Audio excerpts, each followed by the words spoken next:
빌립보 교회하고 바울과의 관계는 바울이 2차 전도 여행 때 마음속에 생각하기를 이번에는 아시아로 동쪽으로 가면서 복음을 전해야지, 그렇게 생각을 하고 이제 안디옥을 출발해서 갈라디아 지역을 가게 됩니다. 그런데 아시아 쪽으로 동쪽으로 가야 되는데 성령이 막으셨어요. 아닌가? 그럼 북쪽. 북쪽도 성령께서, 하나님의 영께서 막으셨어요. 남쪽에서 왔는데 그러면 남아있는 게 이제 서쪽밖에 없으니까 서쪽으로 가다 보니까 그 에게해 끝 드로아라고 하는 곳에 도착하게 됐습니다. 어떻게 해야 되지? 밤에 환상을 보게 되는데 바다 건너 마게도냐 옷을 입은 사람들이 막 손을 흔들면서 이리로 와서 우리를 구원해 달라는 그런 외침을 듣고, 하나님의 뜻은 내가 동쪽 아시아가 아니라 이 에게해 바다를 건너 오늘날의 유럽 쪽에 복음 전하는 것을 원하시는구나. 그래서 배를 타고 에게해를 건너서 네아폴리를 거쳐서 도착한 첫 번째 성이 바로 빌립보입니다. 이 빌립보라고 하는 이 도시는 새로 만든 도시예요. 알렉산더 대왕의 아버지 빌리포스 왕이 이렇게 주변의 여러 도시들을 크게 하나로 신도시로 개발하고, 그리고 그것을 빌립보라고 하는 이름으로 그렇게 만들어 놓은 도시입니다. 로마 황제가 평생을 로마 군대에서 복역했던 전역한 군장병들을 이 빌립보에 집단 이주시켜서 여기서 노년을 지내게 했고, 그러다 보니까 평생을 로마에 충성했으니까 이 빌립보 사람들에겐 로마 시민권을 줬어요.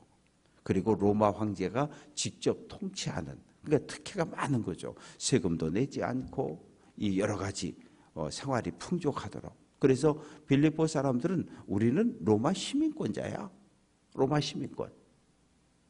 오늘날 전 세계적으로 보면 이 한국 여권, 이게 우리가 뭐 대한민국 여권 별거 아닌 것 같지만 이 여권 하나 가지면 전 세계 192개 나라를 갈 수 있어요. 그러니까 미국보다 우리가 더 많은 나라를 자유롭게 다닐 수 있습니다. 그 정도로 이 당시 로마 시민권을 가졌다라고 하는 건 로마 제국 전체를 자유롭게 다닐 수 있는 그런 권리가 주어지는 거거든요. 그리고 만약에 뭐 이렇게 폭력이라든지 싸움이 생겼을 때 나는 로마 시민권자니까 나 로마 황제 앞에서 직접 재판받을래. 그런 특혜가 있었어요. 그래서 빌립보 사람들은 이렇게 좀 하다가 말이나 행동이 좀 시원치 않으면 빌립보 시민이 그러면 되냐고, 로마 시민권자답게 반듯한 삶을 살아야지, 이렇게 책망을 했거든요.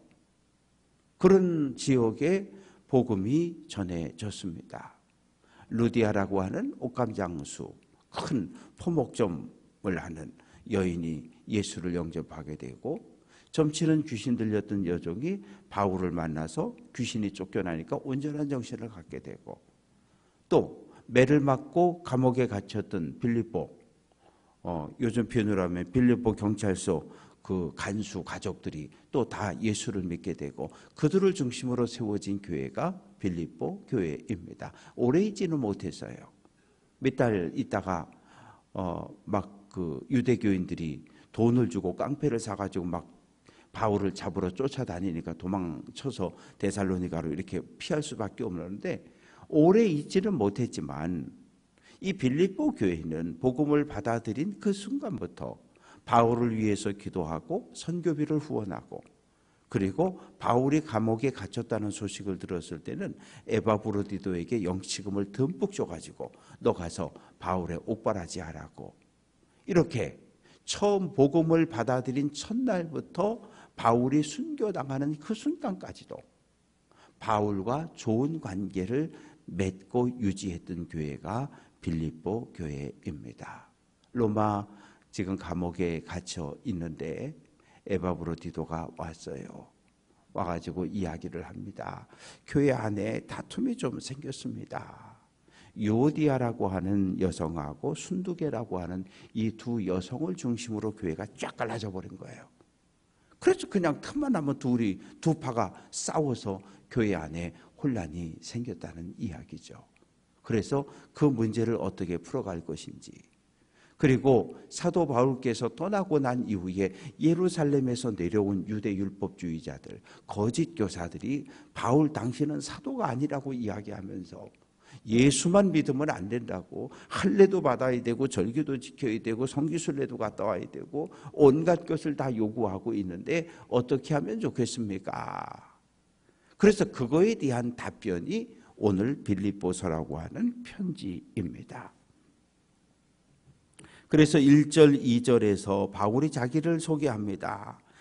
그리스도 예수의 종이라고 하는 것은 주인의 말에 절대 순종입니다. 바울의 종은 누굽니까? 예수님이라는 거예요. 그러니까 예수님 명령에, 부활한 예수님의 명령에 철저하게 순종하는 삶을 살았던 사람이 바울인데, 바울과 디모데는 왜 이름이 같이 나올까요?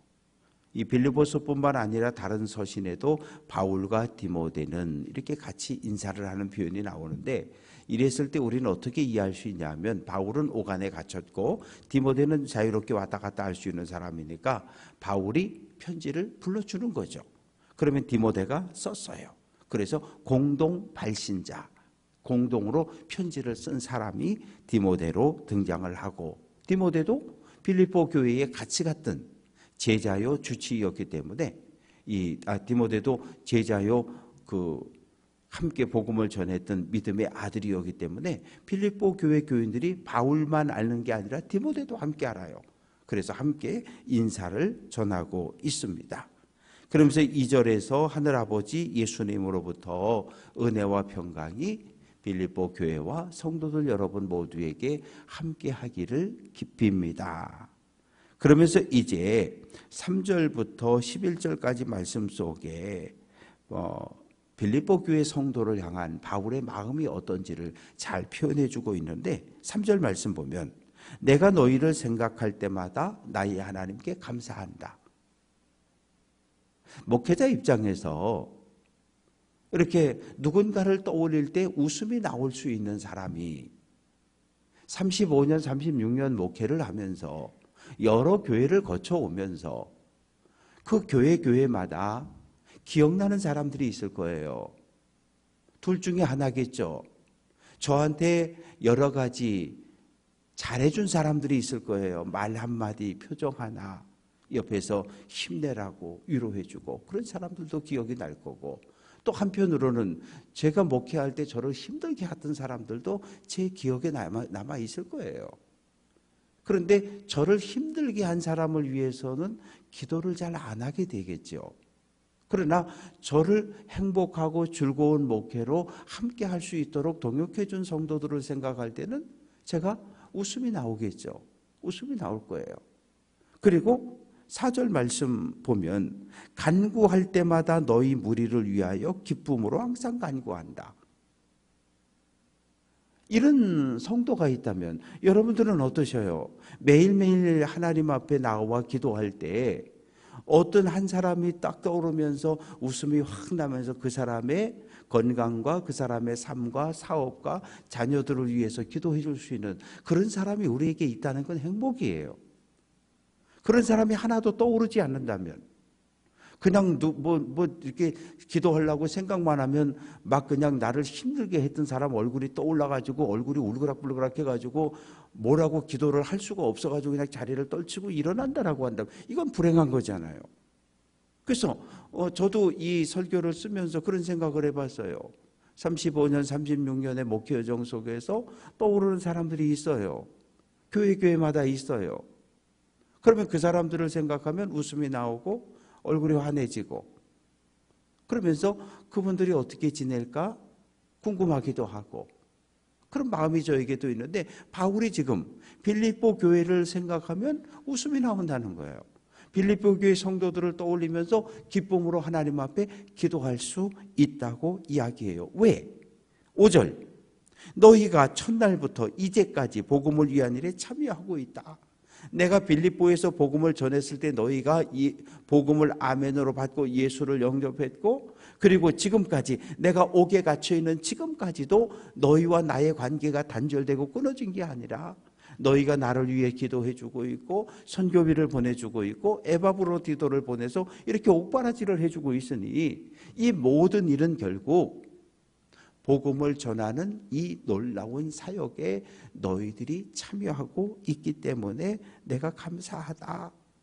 그러면서 6절, 너희 안에서 착한 일을 시작하시니, 너희 안에서 착한 일이라고 하는 것은 기도하고 선교비를 보내주고 에바브로디도를 보내서 옥바라지를 해주는 이 모든 것을 이야기를 합니다. 이 모든 일을 시작하게 하신 이는 누구냐? 예수님이라는 거예요. 그러니까 신앙생활은 100m 뚠박질이 아니에요. 마라톤입니다. 우리가 세례를 받았다고 하는 것은 이제 믿음의 길을 달리기 시작했다는 거예요. 출발선입니다. 마라톤의 출발선. 그런데 많은 분들이 착각을 해요. 세례 받으면 이 마라톤 끝 결승선에 들어왔다, 천국 가는 차표를 하나 샀다라고 해서, 아니 그렇지 않아요. 마라톤의 출발선, 천국을 향해 달려가는 출발선에 섰다는 것이 세례입니다. 세례 받고 이제 뛰기 시작하는 거예요.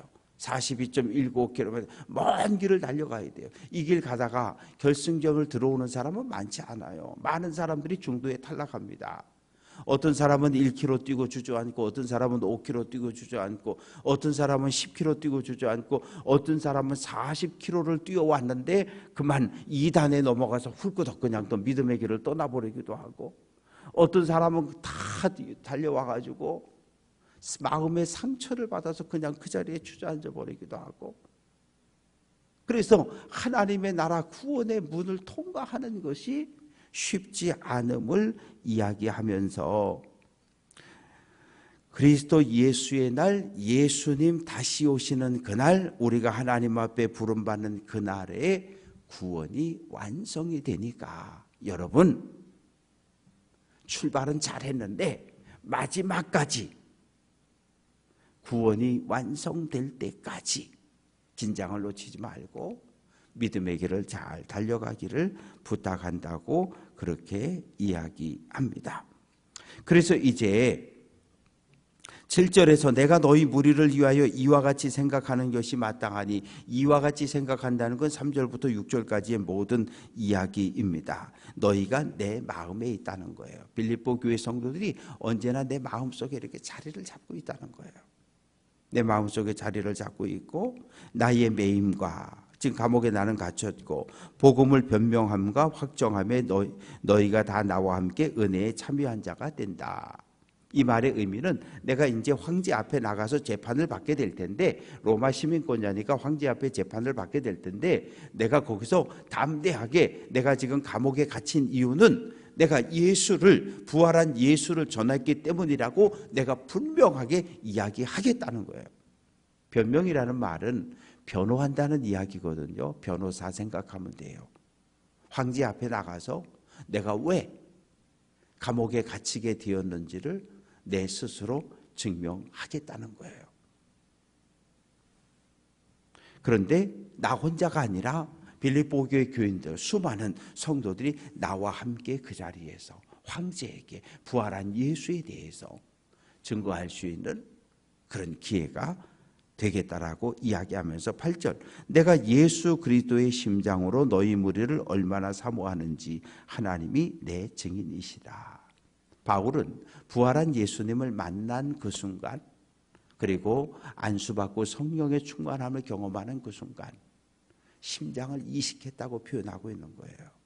내 심장, 과거에 유대교에 충성했던 바울의 심장을 빼고 예수 그리스도의 새로운 심장으로 이식을 했다고 그렇게 표현하고 있는 거예요. 우리가 심장이라든지 또 콩팥이라든지 연약해가지고 장기 이식을 통해가지고 이렇게 새로운 심장과 또 새로운 콩팥을 가지고 삶을 살아가는 분들이 있잖아요. 이 말이 쉽게 이해가 될 거예요. 예수 그리스도의 심장을 이식했다는 거예요. 그래서 나는 예수님의 심장을 가지고 빌립보 교회 성도들을 너희를 사랑하고 너희를 위해서 기도하고 내가 너희를 위해서 하나님께 간절히 기도한다. 그러면서 9절부터 11절까지는 이제 세 가지 기도의 제목을 이야기하고 있는데 내가 기도하노라. 그러면서 너희 사랑이 점점점 풍성해졌으면 좋겠다. 너희가 사랑의 공동체가 만들어졌는데 여기서 딱 머물지 말고 우리끼리의 사랑에서 멈추지 말고 여기에서 멈추지 말고 눈덩이를 굴리면 점점점 눈덩이가 커지는 것처럼 사랑도 점점점점 커지고 넓어져서 많은 사람들에게 하나님께 받은 사랑을 전해줄 수 있는 그런 사람들이 되었으면 좋겠다. 그리고 10절에서는 두 번째로 너희가 지극히 선한 것이라는 건 하나님의 뜻이에요. 하나님의 계획이에요. 너희가 하나님의 뜻을 깨달아서 하나님의 선한 뜻을 이루는 삶을 살았으면 좋겠다. 오늘 이 시대에 우리에게 꼭 필요한 게 분별의 은사거든요. 분별이라고 하는 것은 이게 선한 것인지 이게 악한 것인지를 정확하게 구분하는 눈이에요. 왜냐하면 우리는 늘 유혹을 당하거든요. 마귀가 예수님을 유혹한 것처럼 오늘 우리를 마귀가 유혹하거든요. 그런데 지금 나에게 다가오는 이것이 마귀인지 사단인지 거짓 교사인지 이단인지 사단인지 이걸 정확하게 분별할 수 있는 믿음의 눈을 가지고 있어야 되는 거예요. 왜? 우리가 믿음의 길을 걸어가는 하나님 나라 들어가는 그 순간까지 수많은 이단들이 왜? 출애굽 1세대가 걸어가는 그 길에 누가 등장을 합니까? 발람이라는 선지자가 등장을 하잖아요. 거짓 교사들이 등장해서 출애굽 1세대를 넘어지게 하려고 그러잖아요. 그리고 얼마나 수많은 부정적인 사람들이 일어나서 이 출애굽 1세대가 가나안 땅으로 가는 길을 바로 막잖아요. 틈만 나면 애굽으로 돌아가자. 모세 저놈을 돌로 쳐 죽이고 새로운 지도자를 세워서 애굽으로 돌아가자. 이런 소리 하잖아요. 그러니까 너희는 그러면 안 된다는 거예요. 그래서 지금 내가 이루려고 하는 것이 하나님의 뜻인지 내 욕망인지 지금 내가 걸어가는 이 길이 성령을 따라가는 길인지 악령을 따라가는 길인지 정확하게 분별할 수 있었으면 좋겠다. 그리고 세 번째는 11절에서 예수 그리스도로 말미암아 의의 열매가 가득하여 의의 열매라고 하는 건 하나님과 바른 관계를 맺었으면 좋겠다. 성령의 9가지 열매를 주렁주렁 맺었으면 좋겠다는 거예요. 첫 번째는 사랑이 점점점 풍성해지기를 원하고 그리고 너희가 하나님의 뜻을 정확하게 분별해서 하나님의 말씀을 붙잡고 구원의 날까지 달려갔으면 좋겠고 의의 열매, 성령의 열매를 풍성하게 맺었으면 좋겠다. 그렇게 이야기를 해요. 그리고 이제 12절부터 14절까지 말씀 속에서 지금 사도 바울의 상황을 설명하고 있습니다. 내가 당한 일, 나는 지금 감옥에 있잖아요. 내가 지금 감옥에 있는데 내가 감옥에 있으면서도 그냥 가만히 있는 거 아니라는 거예요. 사도 바울이 있는 그곳이 전도지예요. 사도 바울이 있는 그곳에서 만나는 모든 사람들은 전도의 대상이었어요.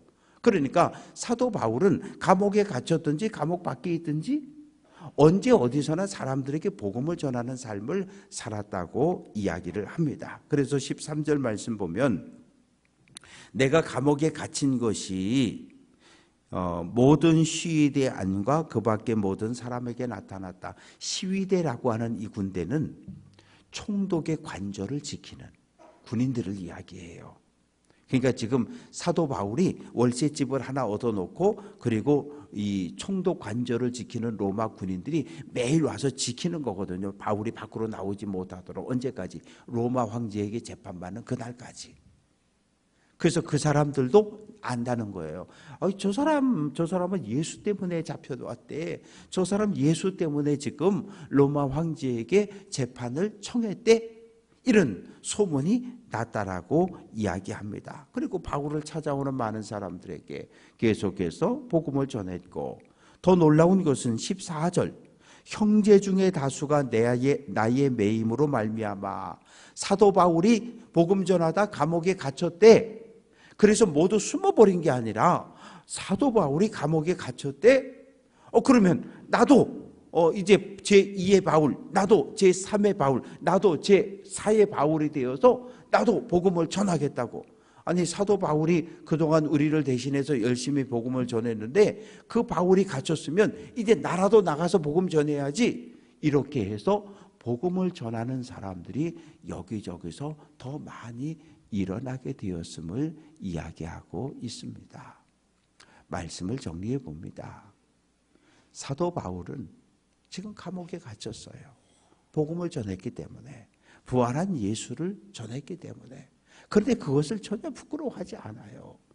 그리고 도리어 감옥에 갇혀 있지만 빌립보 교회를 향해서 내가 기쁨으로 감사함으로 너희를 위해서 기도한다. 그러면서 너희가 사랑이 더 풍성한 교회가 되었으면 좋겠고, 하나님의 뜻을 분별하는 교회가 되었으면 좋겠고, 의의 열매, 성령의 열매를 주렁주렁 맺는 이런 교회로 성장해 가기를 간절히 기도하고 소원하는 바울의 이야기가 기록이 되어져 있습니다. 오늘 한 날 이 사도 바울의 말씀을 우리 마음판에 새기되 나는 예수 그리스도의 심장을 이식했다고 하는, 전 이 표현이 너무 좋은 것 같아요. 그래서 우리 모두가 예수님의 심장을 나의 심장으로 이식해서 예수님의 마음을 품고 가정도 교회도 든든하게 회복하고 사랑의 공동체로 세워갈 수 있는 귀한 성도들 될 수 있기를 주님의 이름으로 축원합니다.